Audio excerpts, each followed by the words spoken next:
You've felt it before. You leave a conversation and you feel exhausted. Not physically tired, something inside you feels smaller, like something was taken from you. And you can't quite explain what. That's not your imagination. Here's what nobody tells you. People who protect their peace don't do it by accident. They have specific habits, specific rules, specific ways of thinking. And the smartest response isn't always confronting someone who drains you. Sometimes it's knowing exactly how much access to give them. Today, we're breaking down 7 of those habits. Here's what most people get wrong. They think difficult people are easy to spot: loud, aggressive, obviously manipulative. But the ones who drain you the most often don't look toxic at all. They're charming, they're helpful, they make you feel special, right up until the moment they don't. And not every difficult person is consciously trying to hurt you. Some people repeat unhealthy patterns because they've never learned healthier ways to communicate. Understanding that doesn't mean you have to tolerate the impact on you, it just means you can protect yourself without needing to villainize anyone. Chronically stressful relationships can keep your stress response activated, which is one reason certain relationships can leave you feeling mentally and emotionally exhausted, even when nothing dramatic happened that day. You just talked. And somehow, you're depleted. Think about the last time this happened. Maybe it was a phone call with a family member that started fine and ended with you replaying every sentence for an hour afterward, trying to figure out what went wrong. Maybe it was a coworker who never says anything outright rude, but somehow every conversation leaves you smaller than when it started.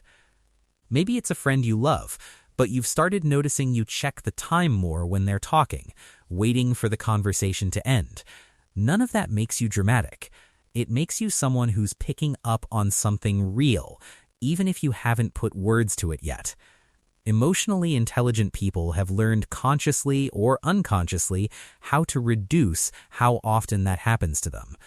Not by avoiding people altogether, not by becoming cynical or guarded with everyone, but by getting sharper about 7 specific things. Let's go through them one at a time. The first thing they do is pay attention to how someone consistently makes them feel, not just one conversation, one bad mood, one off day. A pattern. You know that feeling. Everything someone says sounds fine on paper. They haven't technically done anything wrong, but something in your gut says, this doesn't add up. Most people override that with logic. Maybe I'm overreacting. Maybe I'm judging too fast. They seem so nice. Emotionally aware people don't dismiss that signal, but they also don't treat one uneasy moment as proof of anything. They watch whether the feeling repeats. Does it happen after every interaction with this person, or just this once? Does it happen with multiple people in your life, or only this one? Your gut is often your subconscious processing small signals, tone shifts, inconsistencies, timing before your conscious mind has caught up. It's not infallible. Sometimes you're just tired, or projecting something from a completely different relationship. That's exactly why the pattern matters more than the single moment. One uneasy interaction is data. 10 uneasy interactions in a row is information you can actually act on. There's also a quieter version of this worth naming, the difference between feeling challenged and feeling diminished. Someone who disagrees with you, pushes back on your ideas, or holds you accountable isn't automatically bad for you. That can actually be healthy. What's worth paying attention to is whether you consistently feel smaller, more anxious, or less like yourself after spending time with someone. Growth can be uncomfortable. Depletion is different. Learning to tell those two feelings apart is its own skill, and it takes time to build. One way to practice this is to actually keep track, even informally. After a handful of interactions with someone, ask yourself a simple question. Did I feel more like myself or less? You don't need a journal or a system. You just need to stop letting each interaction disappear into the next one, unexamined. Patterns are only visible if you're willing to look for them across time instead of judging every single conversation in isolation. The second thing is, they watch what people do, not what they say. Difficult people are often great with words. They apologize beautifully. They explain things perfectly. They know exactly what to say to make things feel okay again, right when they need to. Then they do the same thing again. Emotionally intelligent people learn early. Actions are the data that matters. Does this person follow through? Does what they do match what they say? How do they behave when things get hard, when there's nothing to gain from being kind? Or when they think no one's paying attention? Think about someone who says, "I really respect your time," and is late every single week. Or someone who says, "I just want you to be honest with me," and then punishes you every time you actually are. The words and the patterns stop matching, and eventually you have to decide which one you believe. This also shows up in smaller, easier-to-miss ways. Someone might say, of course, whatever works for you about a plan, and then bring it up resentfully weeks later. Someone might say, "I'm not upset," while their tone and body language say otherwise, leaving you to manage an emotion they won't name. Individually, these moments are easy to explain away. Stacked over months, they start to form a pretty clear picture if you let yourself see it instead of explaining it away every single time. A good filter here is simply asking, if a stranger described this person's behavior to me, without the history, without the charm, without the good moments, what would I think? Removing the emotional context, even just for a second, often makes patterns obvious that are otherwise easy to excuse because you care about the person, or because you remember who they were before, or because you're hoping they'll go back to being that person again. Words are cheap, anyone can say anything. Repeated behavior often tells you more than promises ever can. So they give words a chance, but they let behavior have the final say. The third thing is they set boundaries without guilt. Most of us were raised to be accommodating, understanding, to give people the benefit of the doubt. Difficult people learn to count on that. They push a little too far, apologize, then push again, testing where the edge actually is, a little further each time. Here's the reframe that changes everything. A boundary isn't a wall you build against someone else. It's a decision you make about yourself. Not "you can't talk to me that way, but I won't stay in conversations that feel this way." One is a reaction. The other is a choice. And a boundary set calmly, without anger or a long explanation, is far harder to argue with than one delivered in frustration. There's nothing to fight, nothing to twist, nothing to escalate. It's not a negotiation. It's just information about what you will and won't participate in going forward. A lot of people avoid boundaries because they equate them with conflict. They picture a dramatic confrontation, raised voices, someone storming off. In practice, the strongest boundaries are often the least dramatic. "I'm going to head out now and actually leaving. I'd rather not get into that right now," and changing the subject. "I'm not available this weekend," without a paragraph of justification attached. The boundary does the work. The explanation usually doesn't need to. It also helps to remember that guilt showing up after you set a boundary doesn't automatically mean you did something wrong. If you've spent years being the accommodating one, the flexible one, the one who doesn't make things difficult, guilt is often just the unfamiliar feeling of doing something new, not proof that the boundary itself was unreasonable. The fourth thing is they stop trying to fix people who don't want to change.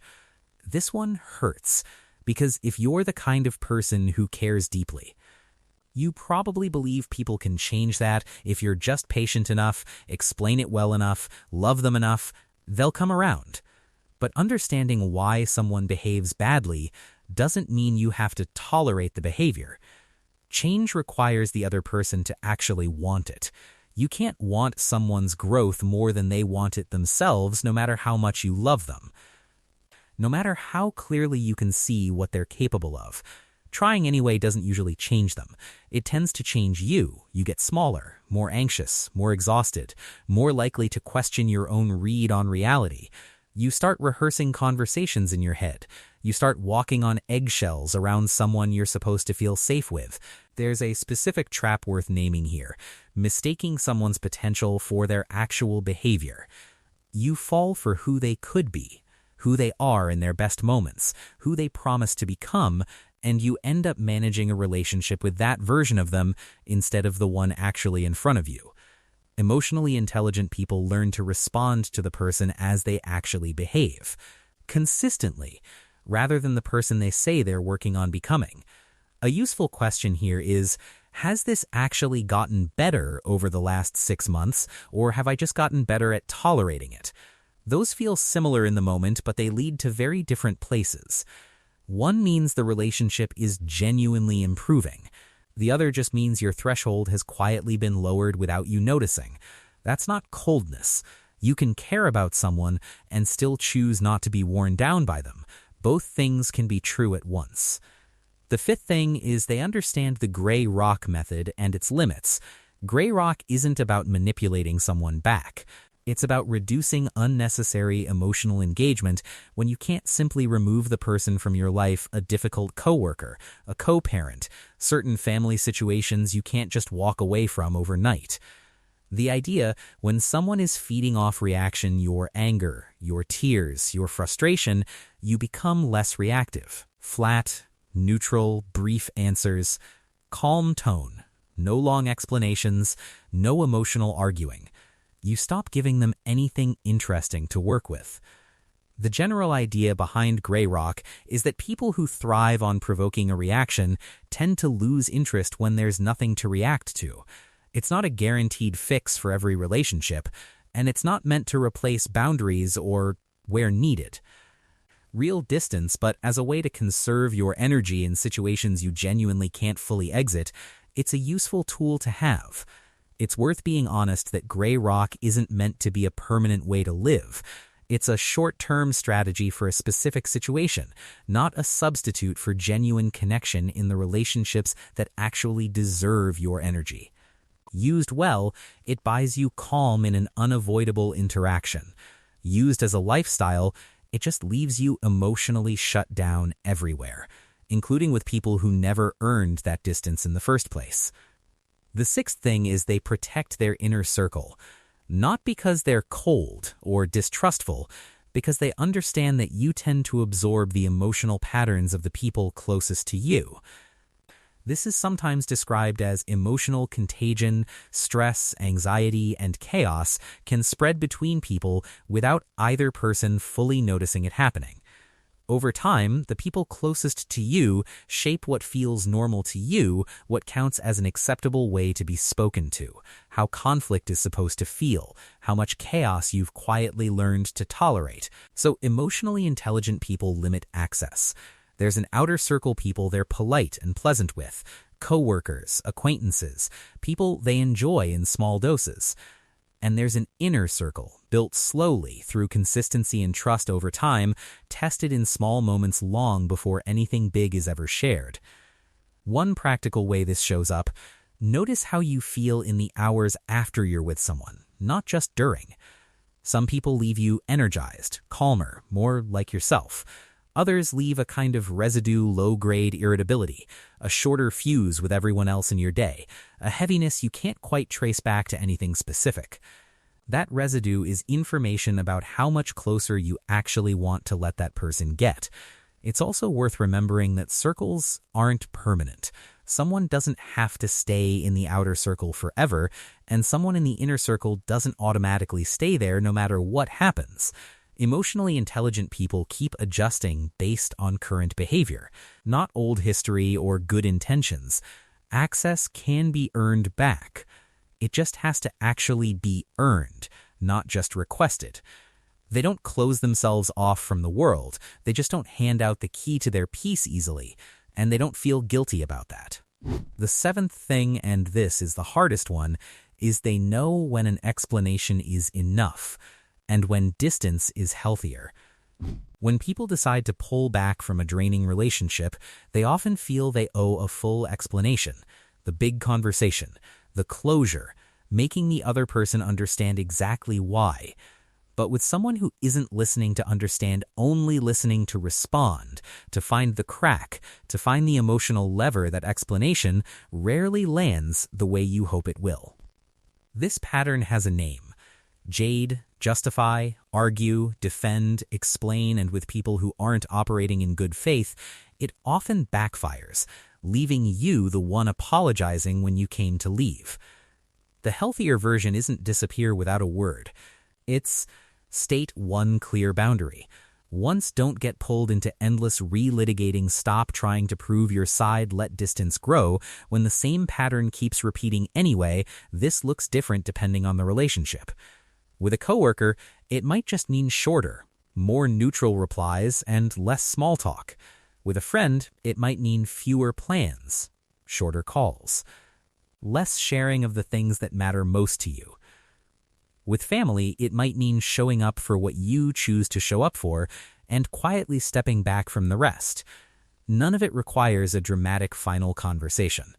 Most of the time, the relationship simply becomes smaller and smaller until it isn't taking up space in your life anymore. There's also no fixed timeline for this.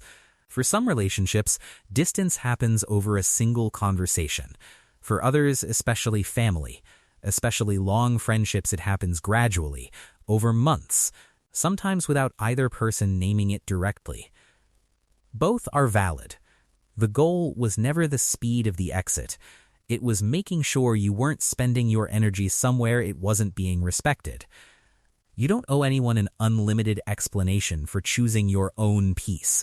Sometimes the most respectful exit is also the quietest one. If you felt drained, confused, or like something's always slightly off around someone, this is for you. None of these 7 things are about becoming harder, colder, or more suspicious of people. They're about getting more honest with yourself about who actually adds to your life and who quietly takes from it, about which discomfort is growth and which discomfort is a warning, about where your patience is actually being respected and where it's just being used. You don't have to win every argument with a difficult person. Sometimes the real win is realizing you don't need to be in the argument at all. Protecting your peace isn't weakness.